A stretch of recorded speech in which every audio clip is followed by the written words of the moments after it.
ल है साथीहरू, जमुनाको रुख चाहिँ यही हो। मेरो फेसबुकमा भएको धेरै साथीहरूले कमेन्ट गरेर जमुनाको रुखको भिडियो बनाइदिन्न भन्नुभएको थियो होइन। यही हो जमुनाको रुख चाहिँ। धेरैजनाले चाहिँ चिन्नु हुँदो रहेन रहेछ, थोरैजनाले चाहिँ चिन्नु हुँदो रहेछ। अनि यही हो साथीहरू। अलिक यो हाम्रो नेपालमा चाहिँ अब यसलाई गनिँदै गनिँदैन, रुखपात भनिन्छ, छ्या भनिन्छ होइन। यसो पाकेको फलहरू खाइन्छ। यो भारततिर हेर्नुपर्छ, यसको शिरदेखि पुच्छारसम्मकै आयुर्वेदिकमा युज गर्छ यसको होइन।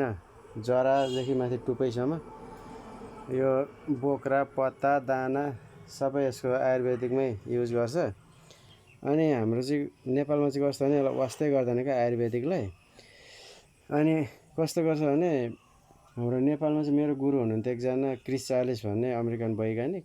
उहाँले चाहिँ के भन्नुहुन्थ्यो भने नेपालको मान्छेहरू पैसा हुनुन्जेलसम्म झारपातलाई गन्दैन, अनि पैसा सकेपछि गोजी रित्तेपछि चाहिँ यसो जङ्गलतिर जाने, कता घारीतिर जाने, अनि गालामा हात लगाएर यसले पो काम गर्थ्यो कि यसले पो काम गर्थ्यो कि भनेर सोच्छ अरे क्या। त्यस्तो खालको दिमाग हुन्छ अरे हाम्रो नेपालको चाहिँ, नेपाली मान्छेको चाहिँ। म चाहिँ हो कि जस्तो पनि लाग्छ होइन। साथीहरू यही हो जमुनाको रुख। यसको तपाईँहरू 8-10वटा पत्ता, 15 जति पत्ता छिपेको कहिले मिलाएर ल्याउनु। अनि यसलाई ढुङ्गामा मजाले पिस्नु। अनि यसलाई अलिकति लामो खालको पत्थरझट्टा, गोलो खालको होइन, लामो खालको चाहिँ पत्थरझट्टा पाइन्छ, त्यसको 2 इन्ची जस्तो मात्रै मिसाएर त्यसलाई मजाले पिन्नु। अनि त्यसलाई मनतातो पानीमा राख्दा पनि सेवन गर्दा पनि भयो, त्यत्तिकै बाक्लै सेवन गर्दा पनि हुन्छ।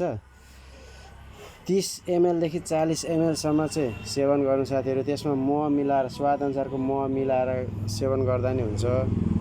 नत्र कागती, ओरिजिनल पाहाडको कागती लिएर हल्का त्यसलाई निचारेर फिटेर पिउँदा पनि हुन्छ। तर कागती नहाल्नु, कागतीले त्यसको 25% त्यसको शक्ति काट्छ भन्छ होइन। अनि बरु महसँग मिलाएर सेवन गर्नु, त्यसले काम गर्छ। अब त्यत्तिकै खाए झनै राम्रो।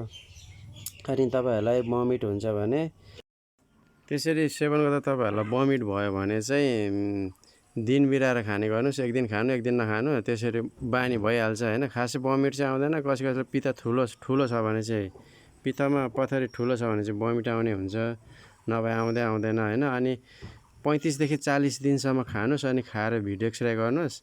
100% निस्किसकेको हुन्छ, सकिसकेको हुन्छ त्यो होइन। थाहै हुँदैन, पिसाबमा जाँदैन, त्यो दिसाबाट निस्किने हो, थाहै हुँदैन।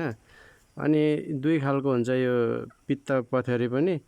अनि यति गर्दा पनि भएन भने चाहिँ साथीहरू यो चाहिँ एकदम फ्रीको खोजेर खानु सकिन्छ होइन। अर्को चाहिँ किनेर खानुपर्ने हुन्छ साथीहरू। त्यो पनि मेरो मार्फत किनेर खाने होइन। मैले चिनाइदिने नाम भनिदिने मात्रै हो, तपाईँहरूले किनेर खानुपर्ने हुन्छ। त यो दुई खालको हुन्छ यो पित्तको पथरी, र यो चाहिँ 100% नै जान्छ होइन। तर अर्को चाहिँ अलिक हार्ड खालको हुन्छ, त्यो चाहिँ गएन भने अर्को पनि यो चाहिँ निःशुल्कै भयो, किनेर खानु परेन, खोजेर खाँदा भयो। त्यो चाहिँ किनेर खानु पर्ने हुन्छ। त्यसले एकदम 100% नै जान्छ। त्यसले पनि 100% नै जान्छ। त्यसमा चाहिँ पैसा लाग्छ। त्यो पैसा मलाई दिनुपर्ने होइन साथीहरू। तपाईँहरू नै सामान किनेर खानुको लागि मात्रै पैसा लाग्ने हो। त्यसले एकदम 100% जान्छ साथीहरू। यति भन्दै साथीहरू, त्यो पहिला खोजेर बनाएर खानुहोस्। अनि खाइसकेपछि भिडियो एक्सरे गरिसकेपछि मात्रै कमेन्ट गर्ने काम गर्नुहोस् है साथीहरू। नभए त नखाइकन अहिले मैले भिडियो हालेको हुन्छु, 1-2 घन्टा पछाडि ओहिरो गाली गरेको कमेन्ट आइरहेको हुन्छ होइन। त्यही भएर पहिला युज गर्नुहोस्, खोज्नुहोस्, बनाएर खानुहोस्। अनि त्यहाँबाट सक्सेस हुन्छ कि हुँदैन त्यस पछाडि मात्रै अनि कमेन्ट गर्नु होला है त साथीहरू। यति भन्दै लाइक, सेयर, सब्सक्राइब चाहिँ गर्नु नभुल्नु होला है।